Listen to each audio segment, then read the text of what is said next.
At samantala, higit 40 kongresista nagpayag naman na matibay ng suporta kay Pangulong Ferdinand R. Marcos Jr. Giit nila kaysa sila ng Pangulo sa kanyang hangarin para sa isang matatag, progresibo at maunlad na bagong Pilipinas. Si Bella Las Moras sa sentro ng balita. Sa pangunguna ni House Speaker Faustino Bogie D. III, sama-samang naghayag ng buong suporta ang mga kongresistang miyembro ng Northern Luzon Alliance para kay Pangulong Ferdinand R. Marcos Jr. Sa inilabas nilang manifesto, nanindigan ang mga mambabatas na kaisa sila ng presidente sa kanyang hangarin para sa isang matatag, progresibo at maunlad na Pilipinas.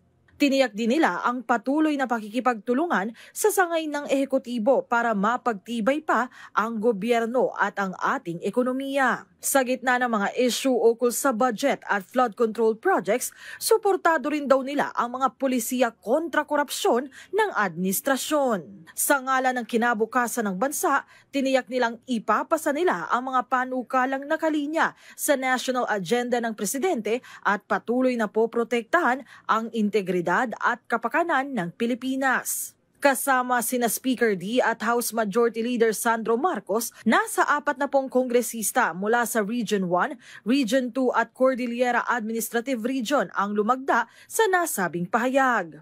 Bukod naman dito sa pangunguna ng Presidential Son, isa pang manifesto of support ang inilabas ng grupo para naman kay Speaker D. Dito'y nakasaad na sa panahong sinusubok ang kanilang samahan at liderato ng Kamara, kailangan nilang tumindig at magbigay ng suporta. Hindi raw ito nakaangkla sa politika, kundi nakabase lamang sa matibay nilang paniniwala sa kakayahan at mahusay na pamumuno ni Speaker D. Kamakailan lang, umugong ang umano'y namumuong palitan sa liderato ng Kamara. Pero mismong si House Deputy Speaker Ronaldo Puno na siyang sinasabing susunod umanong magiging leader ng Kamara ang nagsabing wala itong katotohanan at suportado rin niya si Speaker D. Bella Las Moras para sa Pambansang TV sa Bagong Pilipinas.